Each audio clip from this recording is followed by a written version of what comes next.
गायत्री विद्या मंदिर के YouTube channel पर मैं आपका स्वागत करता हूं तथा आशा करता हूं कि आप पिछले जो वीडियो मेरे द्वारा बनाए गए थे उसको आप अवश्य पढ़े होंगे और समझे होंगे। आज के वीडियो में मैं आपको जो है अर्थशास्त्र के प्रकृति क्षेत्र के बारे में चर्चा करेंगे कि अर्थशास्त्र के प्रकृति क्षेत्र अर्थात अर्थशास्त्र में किस प्रकार अध्ययन करते हैं।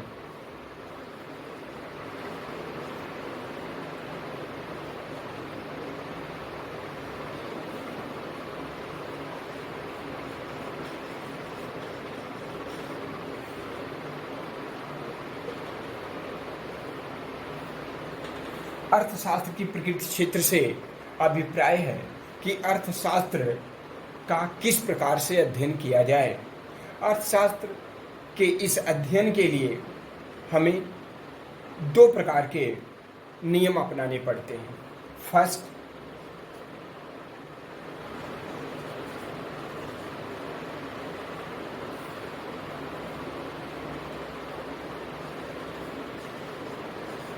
विज्ञान के रूप में, सेकंड कला के रूप में,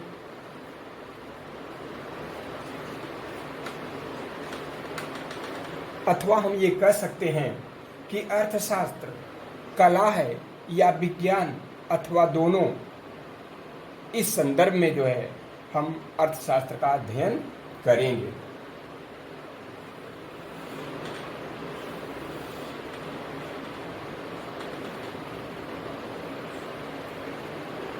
अर्थशास्त्र का अध्ययन अगर हम विज्ञान के रूप में देखते हैं तो क्रमबद्ध तरीके से, तथ्यपरक तरीके से तथा तार्किक अध्ययन के आधार पर इसका विश्लेषण किया जाता है। कला के रूप में अगर देखा जाए तो अर्थशास्त्र के जो नियम तथा सिद्धांत हैं हम उसे सामाजिक व्यवहार के रूप में उसका अध्ययन करते हैं और इस तरीके से जो है हम अर्थशास्त्र को एक कला के रूप में जानते हैं।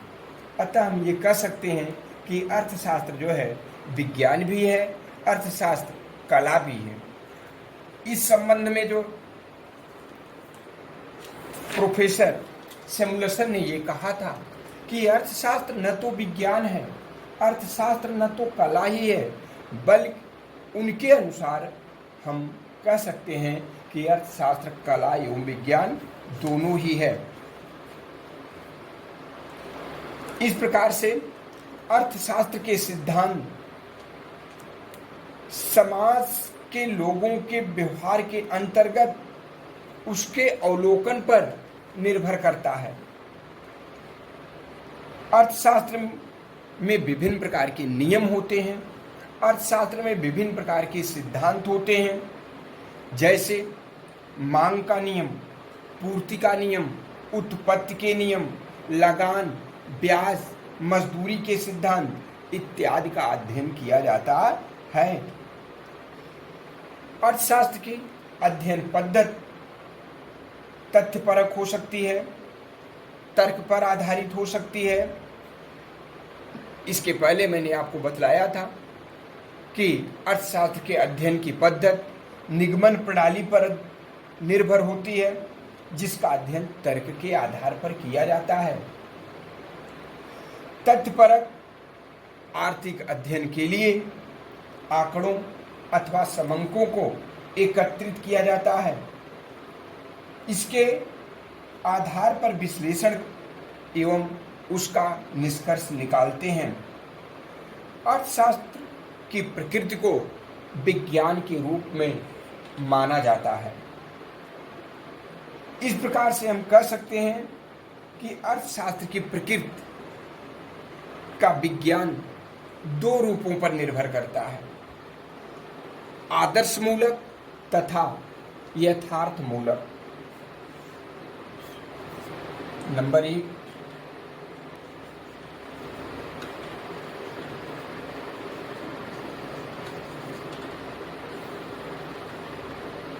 नंबर 2 आदर्श मूलक।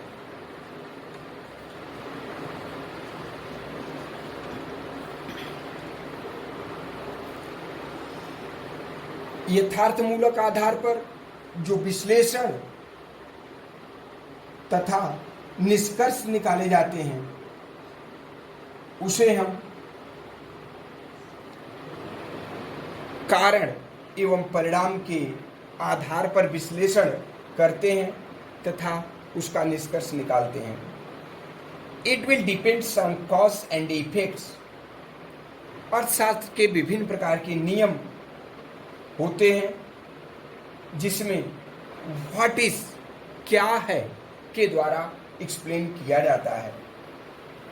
इस प्रकार हम कह सकते हैं कि किसी भी प्रकार की वस्तुओं की कीमत में कमी होने पर मांग में वृद्धि होती है।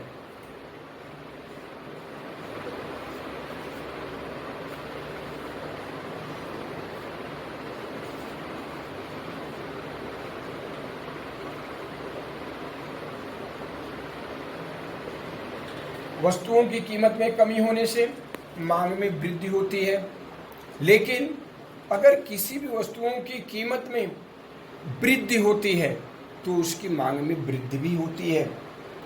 इसी प्रकार हम कह सकते हैं कि आदर्श मूलक विज्ञान के अंतर्गत क्या होना चाहिए के आधार पर इसके निष्कर्ष निकाले जाते हैं, जैसे अर्थशास्त्र के अच्छे बुरे, सही गलत आदि का निर्णय आदर्श मूलक अध्ययन पद्धति के अंतर्गत होते हैं। जैसे अमीरों पर अधिक इनकम टैक्स लगा दिया जाए तथा गरीबों पर कम इनकम टैक्स लगाया जाए। इस तरीके से जो है आदर्श मूलक का अध्ययन जो है विज्ञान के अंतर्गत किया जाता है। कला की बात करें तो अर्थशास्त्र जो है एक कला के रूप में है। तो कला का अर्थ है शारीरिक अथवा मानसिक क्षमता से। कोई भी मनुष्य शारीरिक रूप से अथवा मानसिक रूप से अगर कोई भी कार्य सर्वोत्तम अथवा श्रेष्ठ तरीके से संपन्न करता है तो यह एक कला कहलाता है। आदर्श मूलक अर्थशास्त्र की प्राप्ति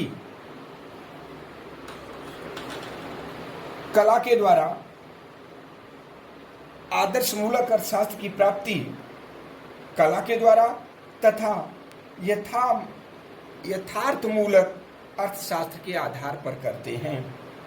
अर्थव्यवस्था में क्या होना चाहिए, what should be and why it will be received by what is, क्या होता है के आधार पर करते हैं। जैसे कोई विशेष कार्य है, गरीबी को दूर करना, यह एक सर्वोत्तम अथवा श्रेष्ठ तरीके से इसकी प्राप्ति कला कहलाती है। अर्थशास्त्र के नियमों का व विधियों का उपयोग करते हुए गरीबी को कम करना अर्थशास्त्र की कला होने का स्पष्ट प्रमाण देता है। दैनिक जीवन की चुनाव संबंधी समस्या,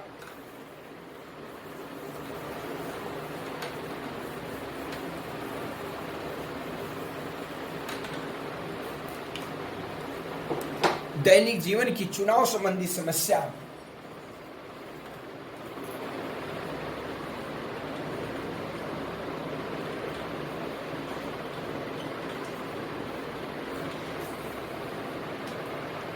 का हल अर्थशास्त्र के नियमों एवं विधियों का उपयोग करते हुए सर्वोत्तम हल निकालना ही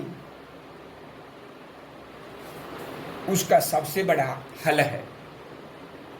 जैसे एक उपभोक्ता के लिए अधिकतम संतुष्टि प्राप्त करना, उत्पादक के लिए अधिक से अधिक उत्पादन करना तथा फर्म के लिए लाभ प्राप्त करना, बेरोजगारी को घटाना, आर्थिक वृद्धि एवं आर्थिक विकास करना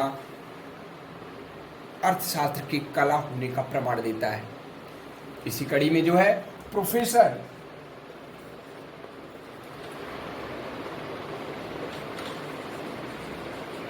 सिमुलसन ने यही कहा था कि अर्थशास्त्र न तो कला है, अर्थशास्त्र न तो विज्ञान है, बल्कि इसका अध्ययन हम जो है दोनों ही तरीकों से कर सकते हैं।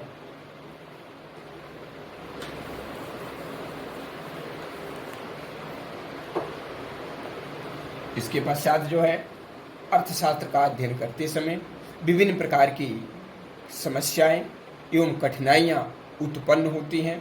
अब हम जो है उन कमियों का अध्ययन करेंगे।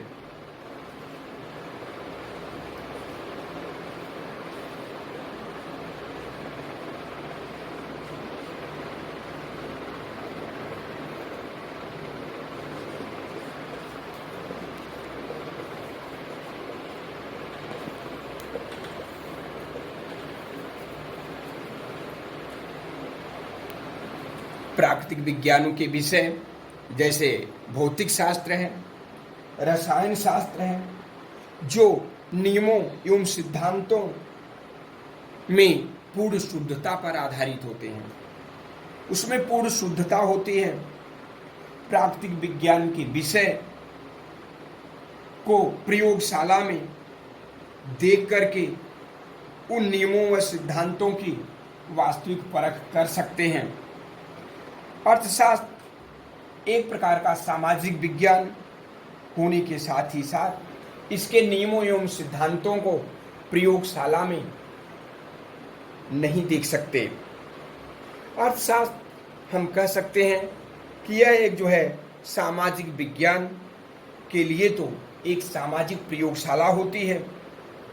इस प्रकार से अर्थशास्त्र के नियम व सिद्धांत भौतिक शास्त्र व रसायन शास्त्र के नियमों की तरह उतने खरे नहीं उतरते।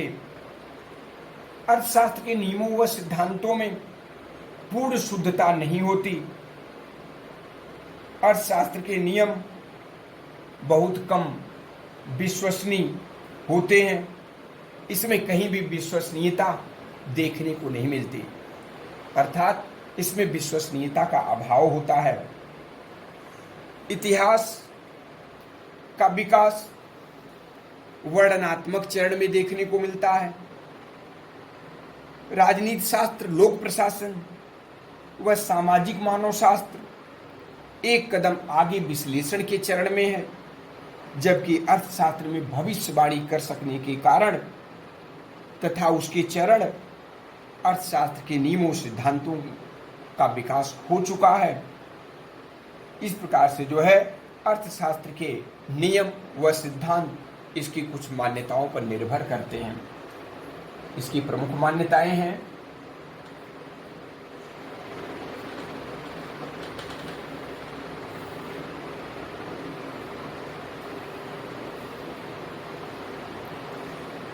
मान्यताओं से तात्पर्य है कि मनुष्य की कुछ मूलभूत आवश्यकताएं होती हैं। उन आवश्यकताओं को पूरा करने के लिए कुछ शर्तें अथवा दशाएं होती हैं। इन दशाओं या शर्तों को पूरा होना ही अर्थशास्त्र की मान्यताएं कहलाती हैं। हम जानते हैं कि प्रत्येक सिद्धांत के लिए नियम का होना बहुत ही आवश्यक है। कुछ ऐसी परिस्थितियां होती हैं कि जो सिद्धांत के पीछे कार्य करती हैं। यह मान लिया जाता है कि सिद्धांत के आधार तत्व अथवा मान्यताएं वास्तविक नियम व सिद्धांत के रूप में खरा उतरने के लिए, पूर्णतः उसे सत्य सिद्ध करने के लिए इन आवश्यक शर्तों का पूरा होना आवश्यक है। नंबर 1, अन्य बातें समान रहें।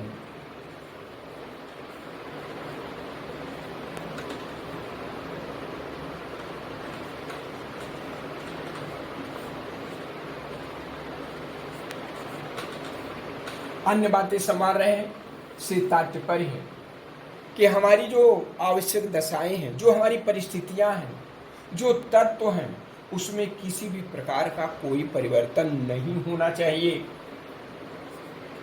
नंबर 2, आर्थिक इकाई की विवेकशीलता।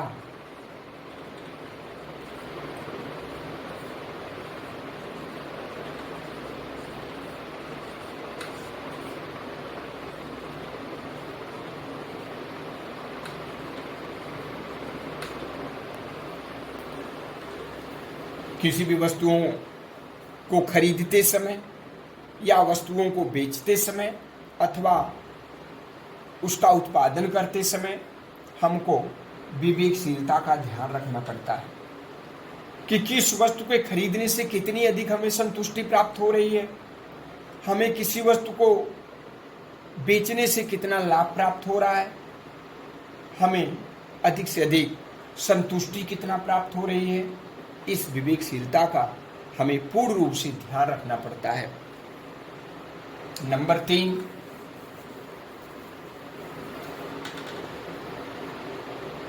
आर्थिक मानव।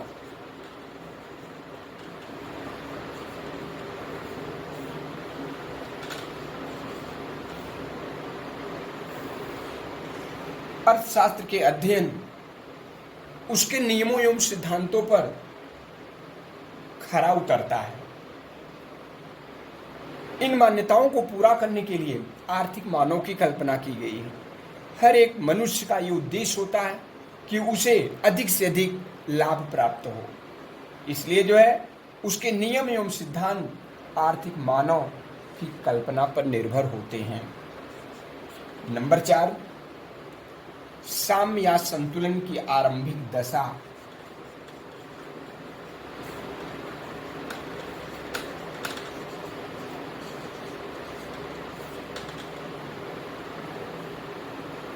हर एक मनुष्य को जो कि वह अपनी वास्तविक परिस्थितियों से वाकिफ होता है, वह हर स्थिति में अपने साम्य को, अपने संतुलन को बनाए रखना चाहता है। कोई भी व्यक्ति जो है कष्ट, तकलीफ या कठिनाइयों का सामना नहीं करना चाहता, लेकिन अगर उसके समक्ष विभिन्न प्रकार की कठिनाइयां अगर उत्पन्न होती हैं तो उसकी समस्या का समाधान करने के लिए उसे साम्य या संतुलन की स्थिति बनाना पड़ता है।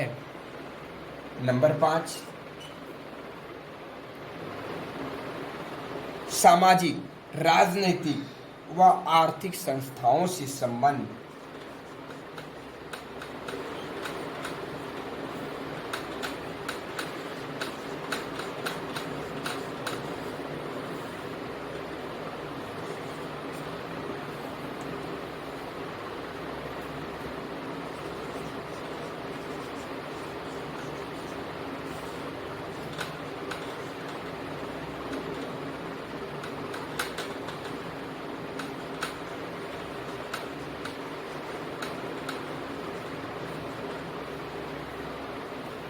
अर्थशास्त्र की अगली कड़ी में इसकी महत्वपूर्ण मान्यताएं हैं कि अर्थशास्त्र का अध्ययन पद्धति, अर्थशास्त्र का विश्लेषण सामाजिक, राजनीतिक व आर्थिक संस्थाओं के रूप में किया जाता है। मनुष्य एक सामाजिक प्राणी है। प्रत्येक मनुष्य समाज में होने वाले उतार चढ़ाव, समस्याओं का समाधान, देश की राजनीति में होने वाले उतार चढ़ाव, विभिन्न प्रकार की समस्याओं, विभिन्न प्रकार की शर्तों आदि को जो है मानना पड़ता है और उसका संबंध जो है विभिन्न प्रकार की आर्थिक संस्थाओं से होता है। इन प्रकार की समस्याओं का समाधान करके वह अधिक से अधिक जो है संतुष्ट अथवा संतुलित होने का प्रयास करता है।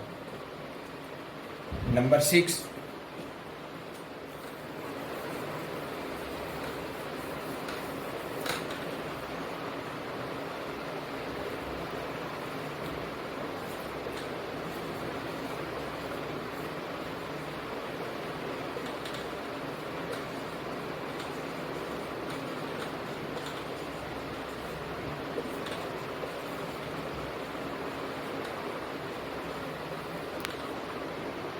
अर्थशास्त्र की अगली मान्यता है जीव विज्ञान व भूगोल से संबंध। विभिन्न प्रकार के जीवों का अध्ययन करता है। विभिन्न प्रकार के जीवों के बारे में होने वाली समस्याएं, उनके संबंध में आंकड़े एकत्रित करना, उनके संबंध में जानकारी प्राप्त करना, विभिन्न प्रकार की समस्याओं का समाधान करना तथा भूगोल से संबंधित पहाड़ों, जंगलों, वनस्पतियों आदि का विश्लेषण करना एवं उसका अध्ययन करना और एक प्रकार की शर्त को पूरा करना इस अर्थशास्त्र की मान्यताएं एवं विश्लेषण के अंतर्गत संपन्न होती है। इस प्रकार से हम कह सकते हैं कि अर्थशास्त्र व्यवहारिक विभिन्न प्रकार की आर्थिक समस्याओं के परिचय के साथ ही साथ विभिन्न प्रकार की variables, constant, parameters, hypothesis, axioms, loss, prediction इत्यादि का ज्ञान व समझदारी होना ही बहुत आवश्यक है। हम कह सकते हैं कि मनुष्य जो है विभिन्न प्रकार की समस्याओं से अवगत होता है। वह विभिन्न प्रकार की समस्या उसके समक्ष उत्पन्न होती है। जैसे पहली समस्या है प्राथमिक व असीमित आवश्यकताएं। मनुष्य जो है अपनी असीमित आवश्यकताओं को पूरा करने के लिए अगर उसके पास असीमित साधन है तो उसे पूरा किया जा सकता है, लेकिन उसके पास साधन जो है सीमित होते हैं, आवश्यकताएं असीमित होती हैं, जिसकी वजह से उसे चुनाव की समस्या का समाधान करना पड़ता है। नंबर 2, वैकल्पिक उपयोग वाले साधन। उसके पास साधन जो है वैकल्पिक है, वह चुनाव करने में उसे समस्या उत्पन्न होती है कि कौन सी समस्या का समाधान किया जाए।